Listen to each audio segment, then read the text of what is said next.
Hello, investors. Boy, today was a great day. At the beginning of the day, I was very concerned about how things were going to turn out, but everything turned out all right. Those PDUFA run-ups sure helped out my positions today, and there were lots of good opportunities to make. I kind of went on a selling spree. I sold quite a few stocks, so if you were following on Stocktwits, you saw me tweet a lot about I got out of this for this much, blah blah blah. But let's get to the list and see how we did. Now, Kirk was up 5% in pre-market.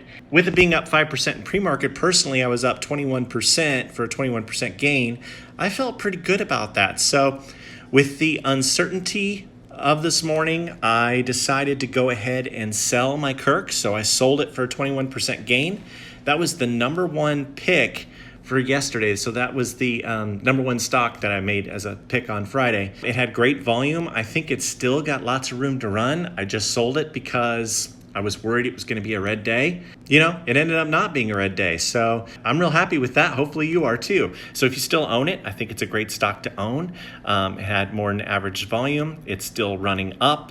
So I don't see why you can't just wait for the volume to drop on it and be below average and then sell it out. So that is pick number one. Friday's pick number two was Evoke, and Evoke had a tremendous day. They have a PDUFA date coming up this Friday. Their drug is coming up for approval. They had fantastic volume, as you can see here, 2 million shares of volume versus an average volume of 417,000. The volume was great, and it was up 9%, and I expect that to continue. I plan on holding this up until approval, but I won't hold through approval. I'll probably unload it Thursday. We'll see how it goes. You know, it's doing great. That was pick number two from Friday. Pick number three was NBRV, and wow, NBRV had quite the day. I was very excited to see it get to 90 cents. I still say this stock is worth $2.50 a share.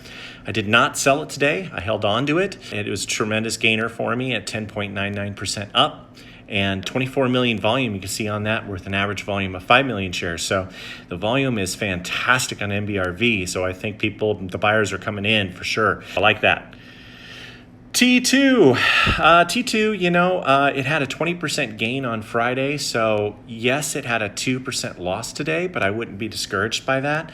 There is kind of a rule out there that I kind of have that if a stock is up double digits one day, if the market is down, then it is down half. So if it's up 20%, the next day it would be down 10% if the market was down the next day. So, you know, it being only 2% down with a 20% gain on Friday, I mean, this thing is still running up. It's still doing great. There's still plenty of volume to get out if you need to get out, but I wouldn't. I'm expecting tomorrow for there to be an announcement of their compliance with NASDAQ, and so I would continue to hold. And that is my plan. I will continue to hold this thing. I think it's going to hit $5 a share. It might even go greater than that. I don't like price targets. I think I've said that before because I don't like to hold the stock back from what it can achieve in my mind. I just kind of wait for some of the different indicators that cause me to sell it. I'm holding tight to T2. Hopefully you are too. And the next one is CWH. Now, CWH this morning, how everything was going, me being up 1% in it, I got scared. I admit it. I had a little bit of fear factor and I sold it. I wish I would have held it because it did very well today. It ended up being 8% up. I did not know the market was going to recover like that, but made 1% in a couple days. I think that's a win. Anyway, I sold it. It was gone. You saw me put out that notification early. Next is Annex. I still own Annex. You might be like, well, I mean, it was 2% down. Yes, but it was 20% up again on Friday. So that being the case, again, this is just barely down from where it was at Friday at close. So I'm going to hang in there with it, and volume is average. We'll just see what happens. So that's Annex. Under Armour, I did sell Under Armour this morning for a 5% loss. It did recover this afternoon, which was really fantastic. I was glad to see that. Whenever I sell a stock and I never want it to do bad, you know, I hope that everyone who's holding it still does well in it. It's just that, you know, it's not right for me anymore, or there's a better opportunity out there. And that was the case, I think, with Under Armour. I just saw other opportunities and just kind of went out there. I had a 5% gain today, and hopefully you all had great gains also. And if you're not getting these notifications of when I buy and sell, please follow me on Stocktwits. It's Raythoven is the sign in at Stocktwits. And if you have any questions, feel free to ask. I'm just going to kind of go through some of the different sales that went through today and cover what I was seeing at the time when it was time to sell. Okay, so the first is Kirk. And I'm going to kind of go through early this morning kind of what I saw. As you can see, had a high of 193 at 4:50 this morning. I was not awake, had no interest in being awake at that particular time. But you can see those red bars going down below the SMA green line. So you see that right there on the green line. And so that's seeing that where it validated one time, and then it climbed again, and then validated again out, and then continued to drop all the way until market open, made me very concerned that I was going to lose my great gains out of Kirk.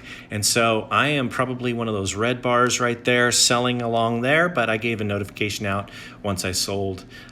It was just not right for me at that point. Too much risk. And on to the next. Let's take a look at GPS. Okay, so we're at the gap. That was easy. We just kind of teleported there. GPS, okay. Well, you can see again this gigantic red bar that happens right around 7:15.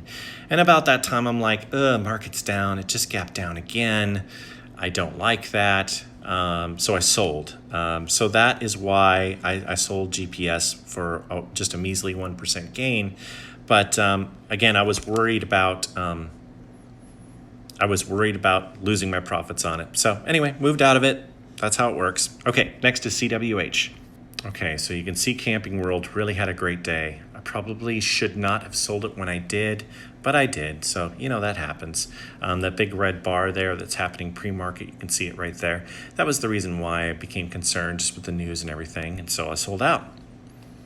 And last but not least, UAA, which really turned around throughout the day, but in the morning did not do all that great. So just seeing those price factors kind of go in, and was kind of just having doubts about how things were going. You see this long list of validation kind of going down where you have 4 red bars, 5 red bars, then you have 2 baby green bars, then 3 red bars, so on and so forth, all the way down. And I didn't like the way that was going, so I decided to sell it and move on.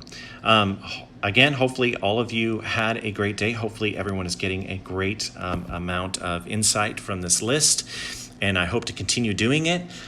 If you could, please hit that most amazing and wonderful like button. I appreciate it very much. Also, if you can subscribe and sign up for bell notifications, it also helps me out. And follow on Stocktwits if you want these updates real time. It's a great program for me to be able to do that. I enjoy doing that. And Raythoven signing off.